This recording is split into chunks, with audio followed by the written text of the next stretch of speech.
Right, on to our next character. I may not be a fan of his childlike appearance, but maybe his story is gonna be something interesting.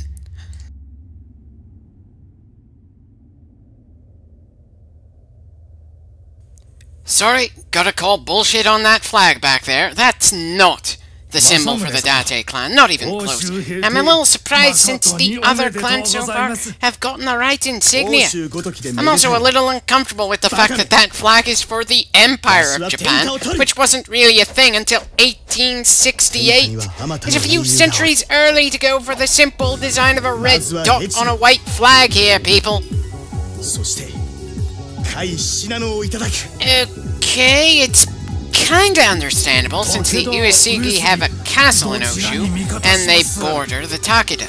He's not just going after the two toughest around because he's an idiot, though I wouldn't completely discard that assumption, since he wants to take them both on at once.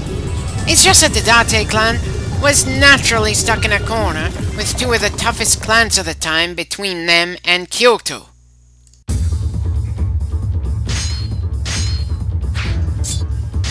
Son of a bitch, haven't we charged through this battlefield enough times for one game?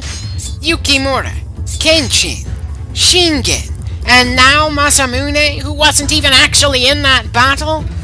This game most definitely has far too few maps, considering how many characters are in it, and how many missions each character gets.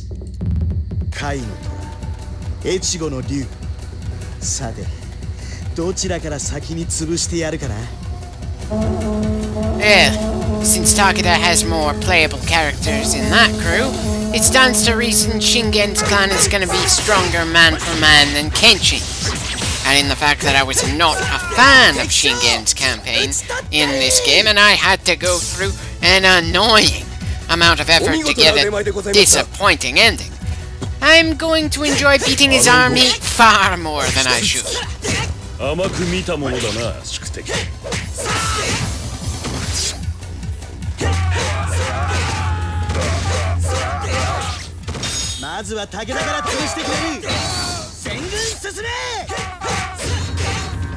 Regardless of which direction we advance, our army would have been sandwiched between both forces.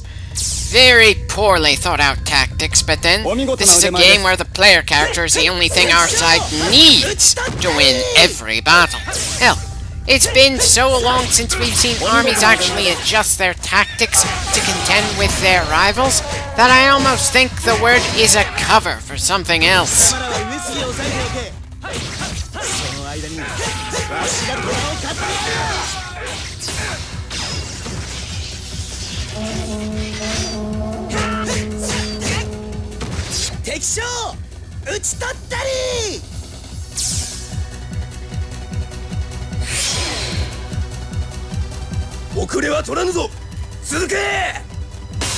Well, you kinda have to stay behind at least for a while, if only to keep the other army busy, while we crush.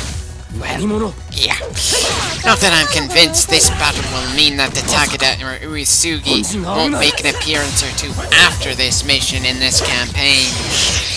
Remind me again, why should I care what's going on right now?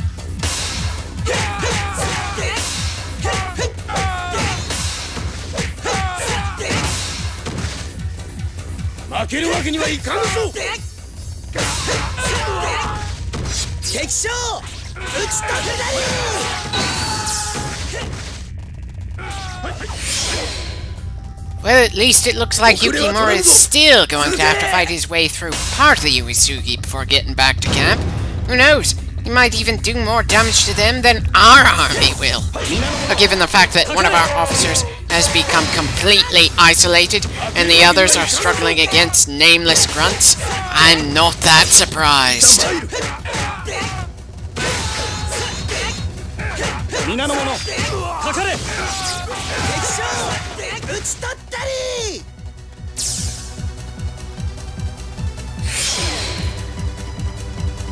Well, hello there, Shingen.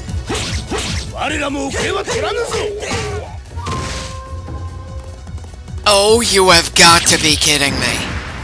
The laziness in this game is downright stunning. Is there anything they won't reuse in order to save time? Seriously, why in the hell did they throw in so many characters with so many missions if they couldn't put more effort to make the various events in the campaigns stand out?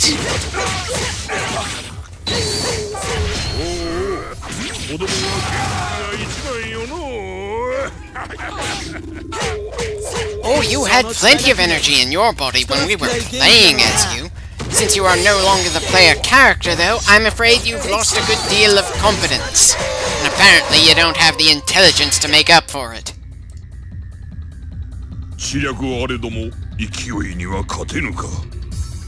Well, to be fair, it's not like you could have made a strategy to deal with a third faction showing up randomly in the middle of your planned battle.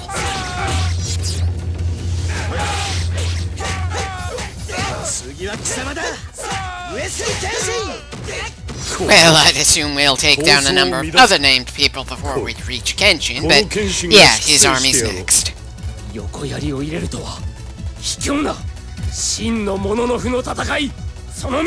I'm actually a little surprised that the last few Takeda officers didn't disappear when their leader was taken down. But then I'm not too experienced with three-way battles in this kind of game. Or at least if I am, I don't really remember them that well.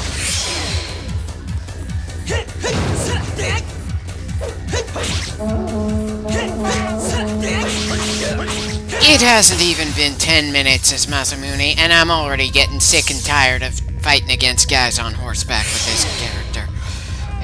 And trying to use the game's ranged weaponry to make up for the lack of reach is a waste, since it can take a while to find the target your character isn't directly facing.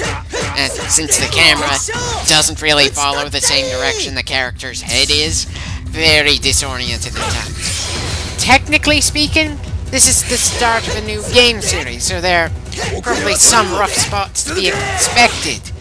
But the fact is, they use most of the same mechanics in the Dynasty Warrior series at this stage. I can't help finding it odd that a company that has been trying to do games like this since around 2000 would still be this damn iffy about pulling off this kind of stuff in 2004. Sure, it's not an insane amount of time, but I'd still think you'd learn a few tricks in about half a decade. Can't tell how much is due to the limitations of the hardware at the time, and how much was due to the fact that Koei was the only company I know of at the time designing games with these sort of mechanics. And it... yeah.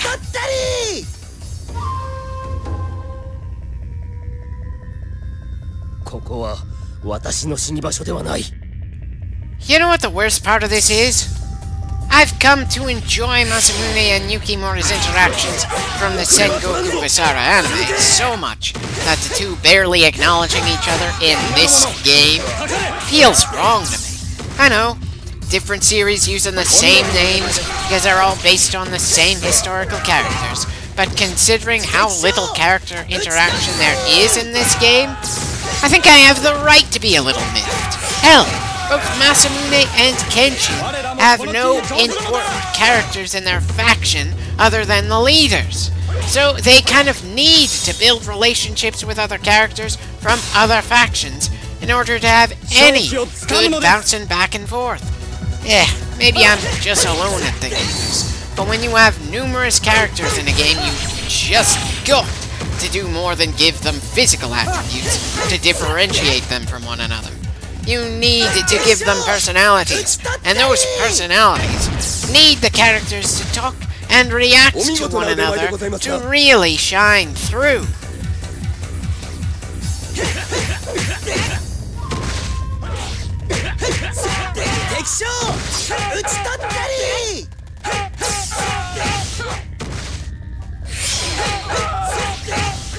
And that takes care of all the officers in the main field. Considering how powerful the Takeda and Uesugi clans were at the time of this battle historically, and the fact that Masamune was still having some trouble uniting his province at approximately the same time, this just gives a bad taste in my mouth. Seriously, the Date clan sweeping over both of them this easily, despite no actual tactics being shown at any level, just rushing them both at once, is not doing anyone in this encounter any favors. Not the winner or the losers. I'm sorry, Kenshin, but you don't get to say that when this child managed to clear the map of the officers from both sides.